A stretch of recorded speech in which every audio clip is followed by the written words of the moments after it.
when nobody else is paying attention to Ontario, is the time to pay attention to Ontario.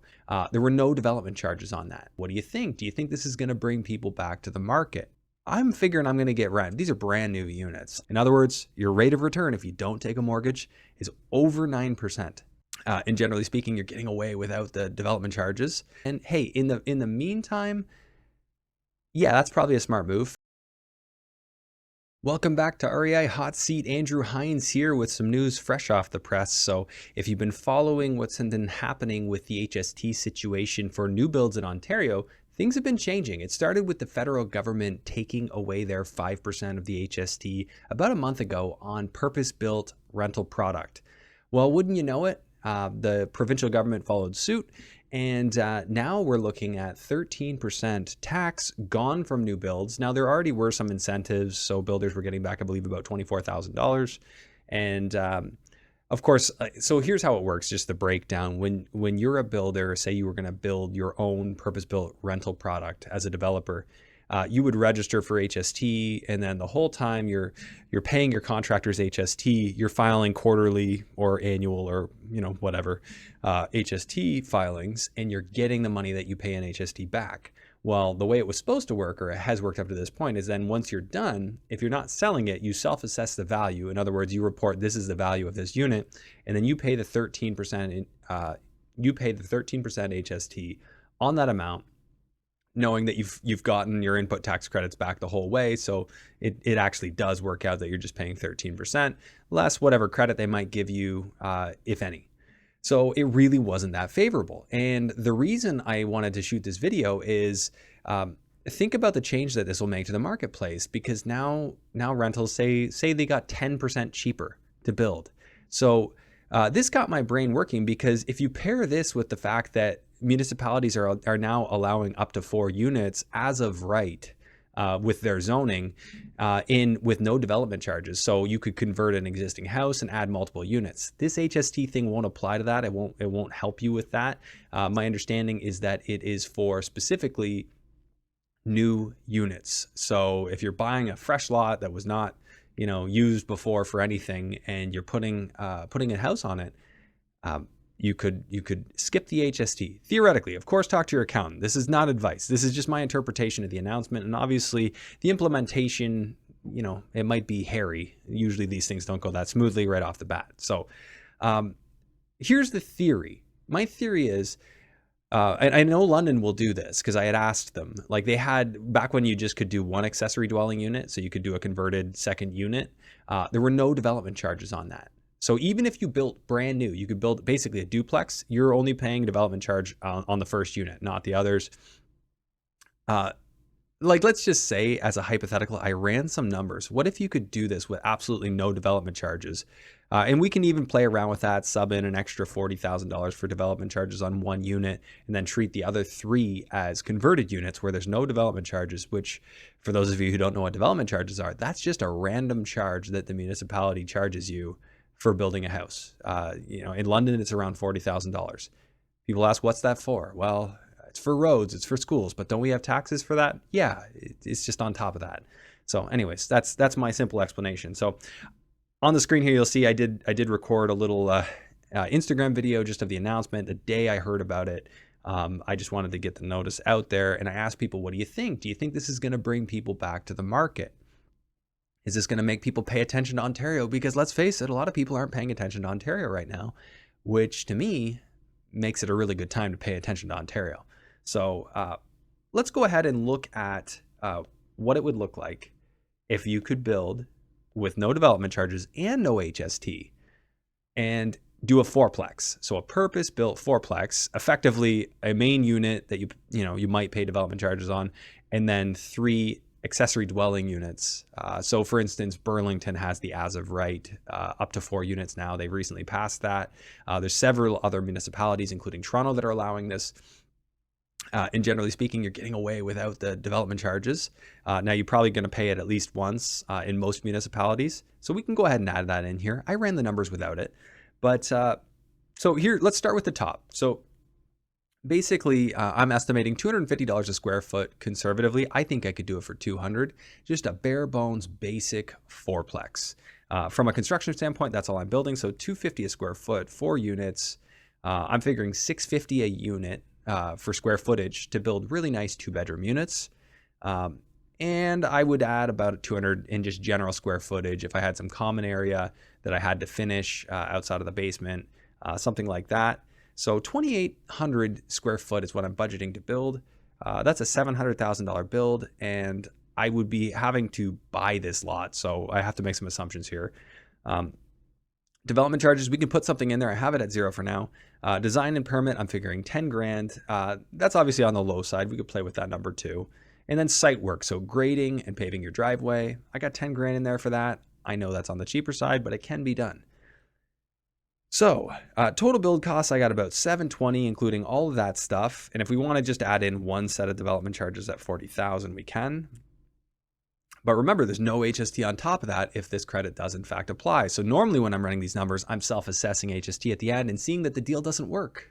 That's been my normal procedure anytime I've investigated these deals. So 760 to build it, another 200 grand I'm budgeting to buy the lot. I don't know if that's realistic, and say a Hamilton, probably not.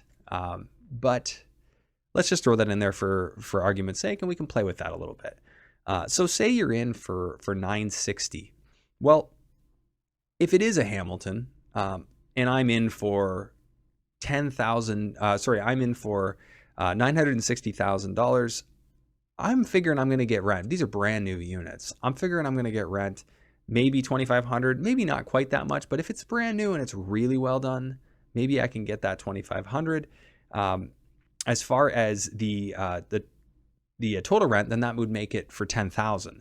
And so if I just carry this $10,000 over here, that's $120,000 a year on this rental. I'm budgeting $8 grand a year for taxes once they assess it. $3,500 a year for insurance. Maintenance, I got 4%. Management, I got 8%, because Hamilton, everyone pays 8% management fees, it seems. Landscaping and snow removal, I'm figuring $2 grand. We could pad that a little bit.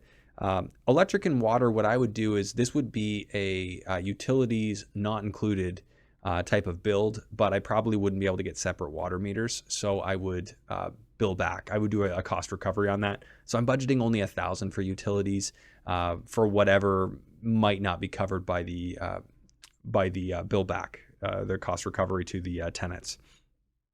So at a $960 all-in price, so that's basically the total cost to get in based on this calculation. And again, we can play with that. That's a 9.44% cap rate. In other words, your rate of return if you don't take a mortgage is over 9%. And if you do take a mortgage, that's where you might be able to even boost that return further. So 75% loan to value is what I'm figuring, just conservatively. There are banks that should do this at 80, but let's just say hypothetically they won't. So at 75, that's $720,000, 25-year AM, 7% interest rate. That's a $5,000 a month payment. Well, that's still got debt coverage ratio of 1.5, which is quite good. Commercial lenders typically are looking for at least 1.2. So doing well there. And this is cash flowing $2,500. So I know what you might be saying. Well, Andrew, you made some assumptions there. And of course I did. I mean, this is all hypothetical. This is just a scenario. I wanted to illustrate that when nobody else is paying attention to Ontario is the time to pay attention to Ontario. Like, everybody just seems to have shut their brain off when it comes to this, and they're looking at the US or they're looking at other provinces. And I get it. The landlord-tenant board isn't going anywhere, and there's all kinds of reasons to not want to get involved. But I do think the tide will shift a little bit on that front, especially as more institutional buyers buy up Ontario and start lobbying politicians. You know that those rules aren't going to stick around once it's all institutional. Like, you're going to have to pay your rent if you want to keep your unit. That's just my prediction. I could be wrong about that. So I shouldn't say I know. But anyways, looking at the total return here. So we have mortgage pay down of 13 grand a year and then annual cash flow of 30 grand. I mean, cash flow in Ontario? What a thought. 11% cash on cash. That's pretty awesome. 16% overall return, factoring absolutely no appreciation. And hey, in the meantime, yeah, that's probably a smart move, factor no appreciation. But 10 years out from now, I would be very shocked to not see prices have gone up from where they are at right now. And it could be quite substantial by that time. But you never know. Again, we don't know. My thought is, again, going back to the recession issue, once we stimulate recession, it is sort of the straw that broke the camel's back. Like, things snowball once you get into recession. Layoffs result in further decreases in spending, further economic contraction. And what will typically happen in that type of scenario is the central banks are going to lower interest rates, not all the way back to where they were, but they'll soften the blow. The idea is the soft landing, so to speak. So if that is the plan, then there's a good chance that interest rates are going to come down in the near future, at least somewhat, because I think it's very clear we're heading into recession right now, and that will allow maybe potential for more cash flow down here in the future, and then of course for prices to come back up a bit. And time will tell. No, none of us know for sure, but that's my thought. So again, test your assumptions.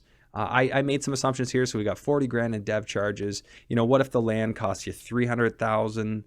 Can you get a piece of serviced land for 300 grand? If I'm way off, if that's not possible, so be it. But hey, times are different right now. And if you're ahead of your competition here and you're keen on this, maybe there's somebody out there willing to give favorable terms, or maybe they'll give some creative financing back. Of course, my numbers are basing doing this on a cash build. So if you're going to have interest costs, that's going to affect things. I just wanted to illustrate that there is a possibility to create cash flow back in Ontario. And I think at very least, this decision is going to make a couple of people think twice about whether or not they want to stop investing in Ontario. And it's certainly going to be on the radar of these larger institutional developers, these larger institutional funds, because they're going to be looking at long-term planning for a place like Ontario. Look, I can come in, zero sales tax, build one of these units. I can get as of right up to 4 units in residential areas. So now funds can go into residential areas, buy up houses, and do this. I don't know how this is going to shake out, if in residential areas, if you're tearing down a house, if this HST thing will apply. I don't know those details yet. As this policy comes into effect, I'm sure it will become a lot more crystallized. But this was just kind of a for fun. Let's look at what might be possible if, in fact, this is the way this new HST removal on purpose-built construction units works out. So I hope you've got something out of this episode. Just me kind of in front of my computer theorizing about what may be possible. And if you're enjoying this, I ask that you kindly hit the like, subscribe, and notification bell. Share this episode with somebody you think it could help. This show and my podcast, they only grow if people share the episodes these days, especially when so many people are either A, disinterested in real estate investing because they don't think there's any opportunity there. Got news for you. There's opportunity. I'm actually really excited again about the Ontario opportunity, and I haven't been for a long time. And, go figure, it's when everybody else is paying attention to everywhere else. I guess that actually makes sense. So anyways, guys, as always, I appreciate you tuning in, and I'll see you again next week.